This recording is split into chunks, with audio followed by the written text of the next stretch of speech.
Thokozani, good evening.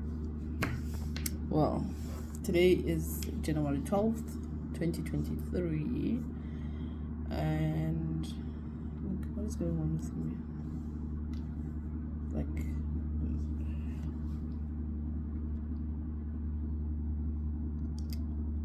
I don't know what's going on with me.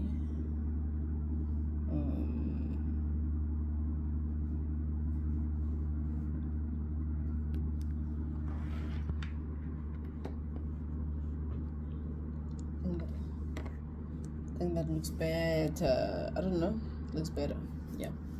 So today it's your girl Makosi K. So today, I got I did an interview with one of the media houses.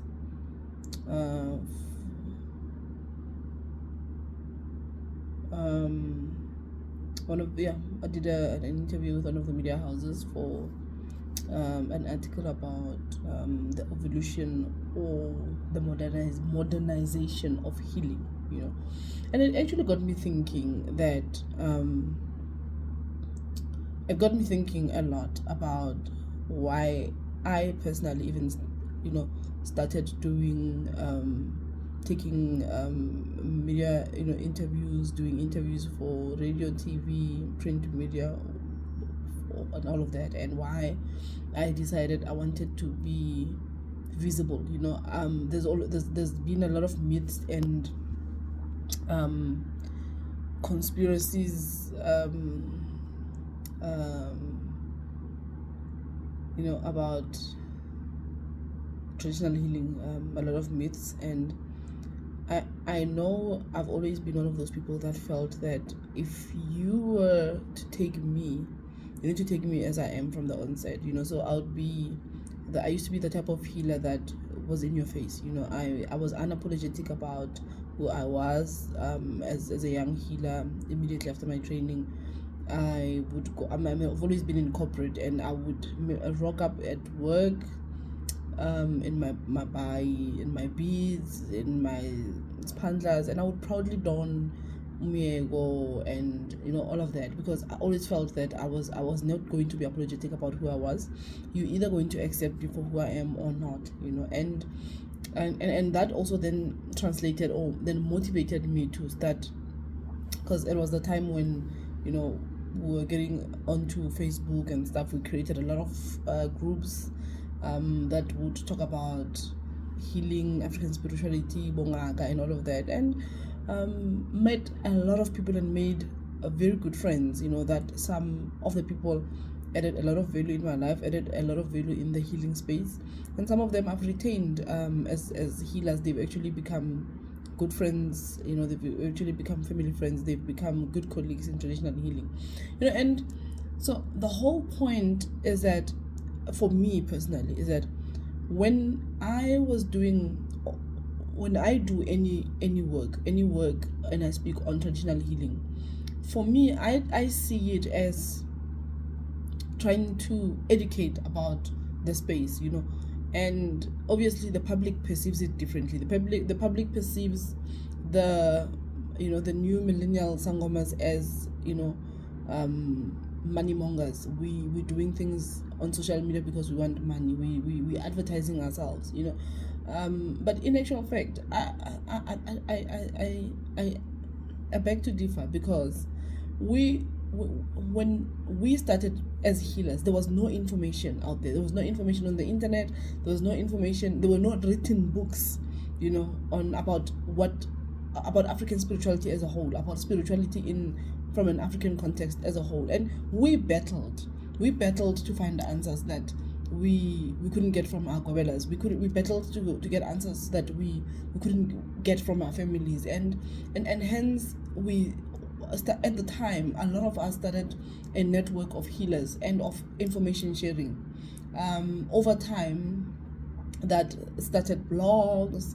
We started having websites. We started having doing radio interviews, doing TV interviews, doing newspaper articles, doing all sorts of things. And I can think of a lot of people that pioneered, or that were one of the first people that did all of that. And it was solely and purely because we had battled with information, and we didn't want the next generation of healers that came, our children, whoever that came after us, to also go through the same things that we went through.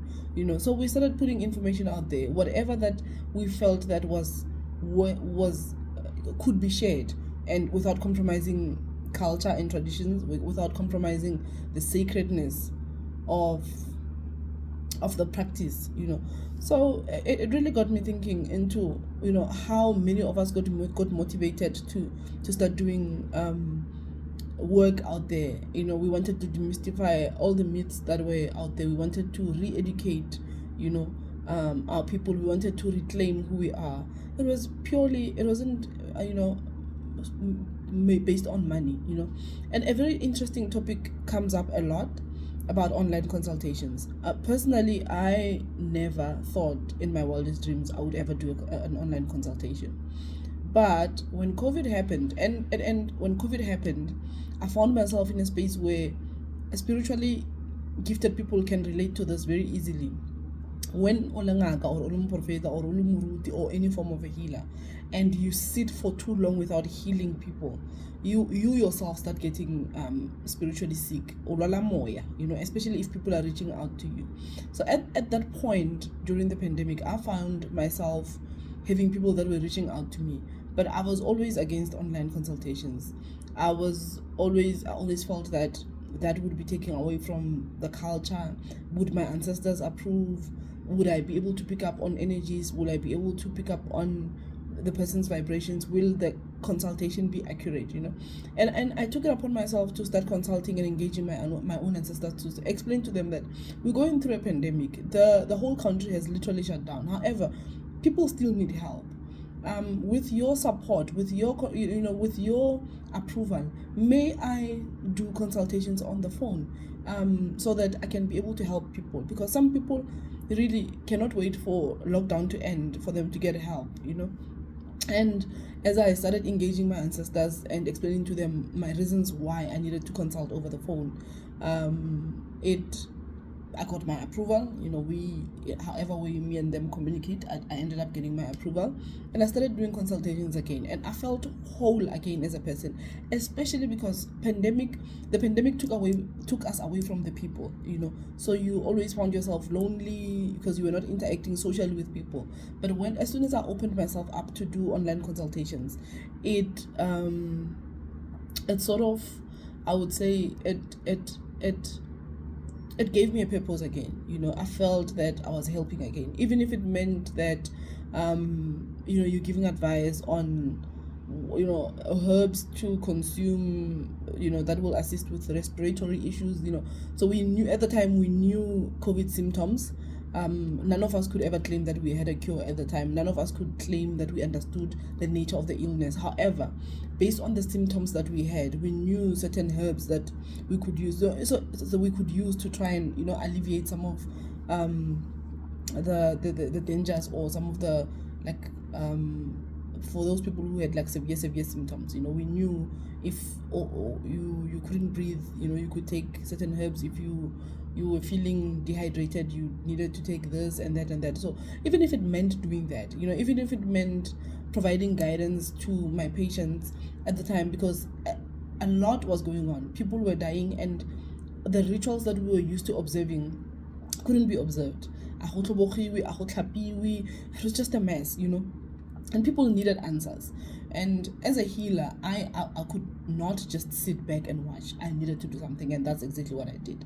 But to my surprise, I then started falling in love with doing online consultations, mainly because online consultations allowed me to reach a wider range, or a lot more people, even people that were far from me. Where in the beginning, before I did online consultations, if somebody came from a different province, I would refer them to someone that I know in that province, or I would wait for them to travel to come to me to wherever I was, whether I was in Limpopo or Gauteng. But I found that it made my life so much easier.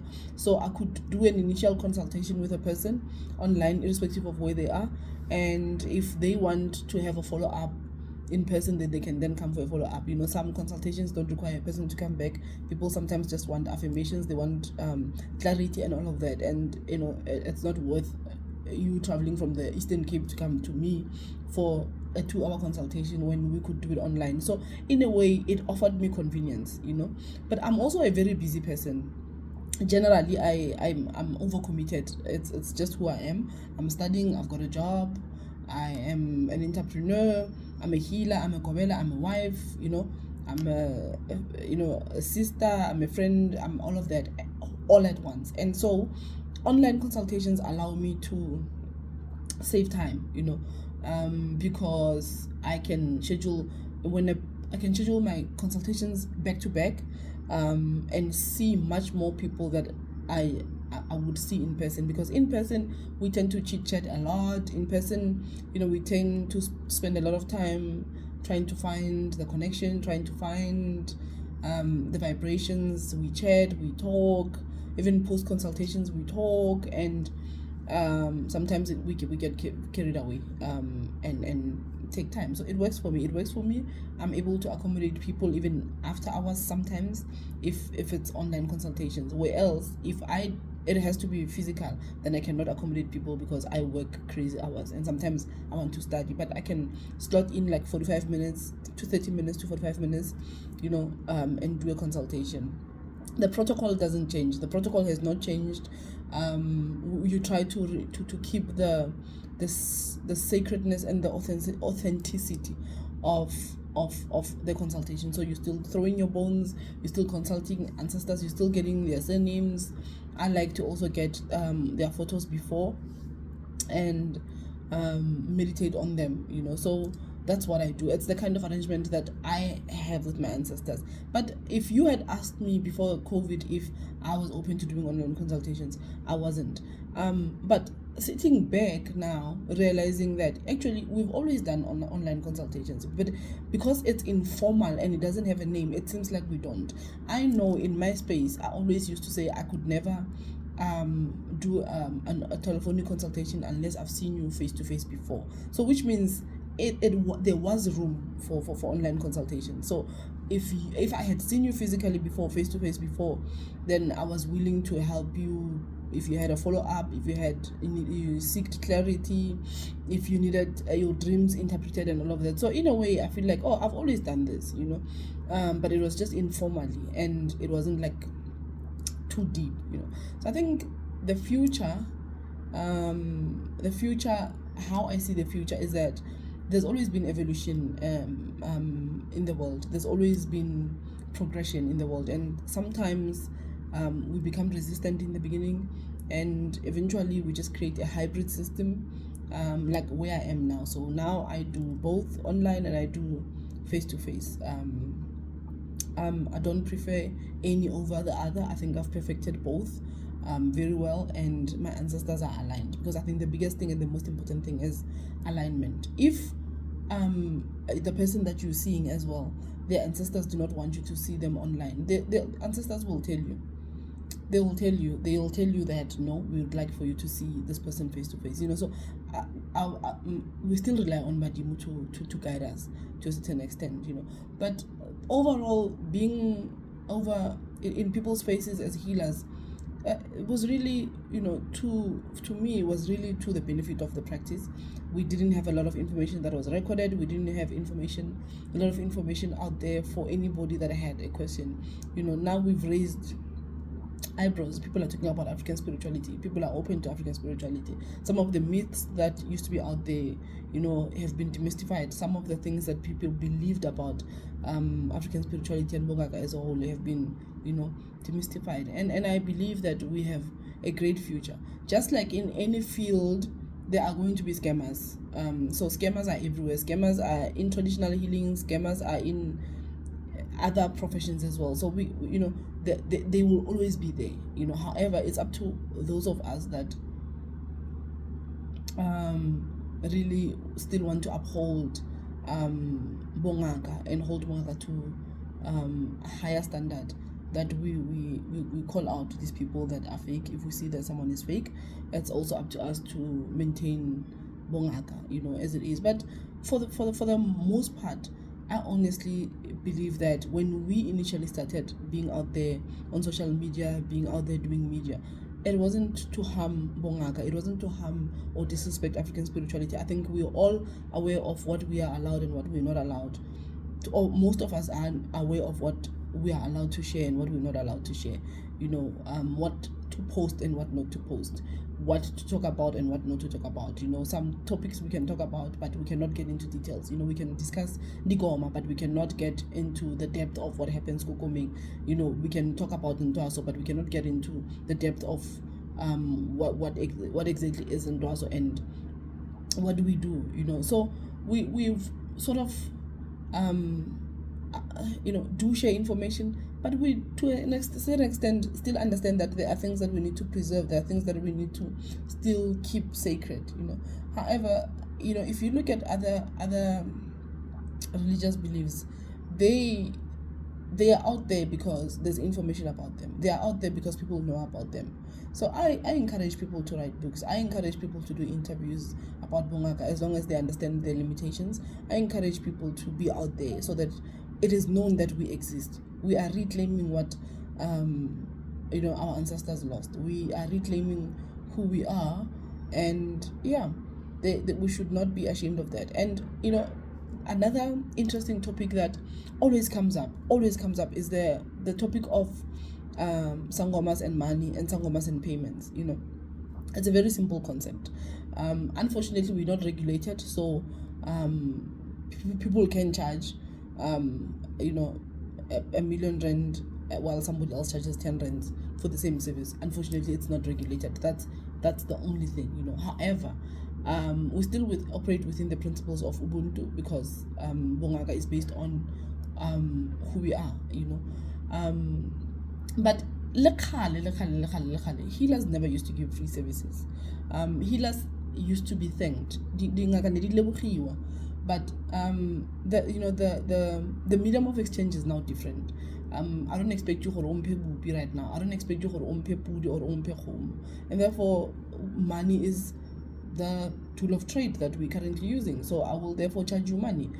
So they may have never charged an amount, but people would remember when they've slaughtered to go back to their healer. People would remember to take fruit and vegetable to their healers, because healers need to eat as well.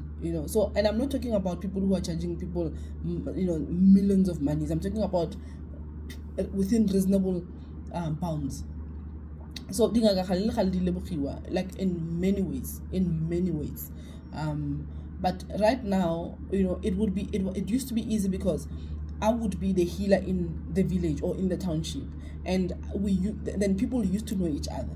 So you would remember, Kana, I went to Kahamalaji, you're going to bump into me, or sorry about that, you're gonna bump into me or a family member of mine, and then you'll be reminded that, I actually owe this person. But now things are different. In Gauteng, if you look, for example, I'm based in Kempton Park. Somebody is gonna come from Randfontein to come and see me. If I don't charge them, they leave and they may never come back to Kempton Park again. But previously, we would be servicing people around the same on neighboring villages and neighboring townships. But with migration, it's difficult to track. It's really difficult to track. And also, most importantly, before, cost of living was also different. So our people never used to buy water. They would go to the river to literally fetch the water. They would literally go to go and get firewood. But in my case, for example, I have to pay for water. I have to pay for electricity. Those are resources that I use to heal people. So yes, raeba, but to go uloeba again, you're getting into a car. That's fuel, that's petrol. So okay, but sometimes we have to source muti in other ways. We have to buy, we have to send people who are going to certain places to say, I know we are high, but only this and that and that and that and that. They're not going to do it for you for free. Understand? Sometimes you source certain things in certain geographical locations. It's money to do that. So when healers charge, they're not charging because they want to enrich themselves. It's that if I'm a full-time healer and I'm taking my time every single day to heal, I got something has to give. I have to eat, and if I have to pay electricity, I have to pay a bond, I have to pay a car, I have to pay all of that. Come on, guys, it's not always that we have bad intentions. That's it from me. See you another time. Bye.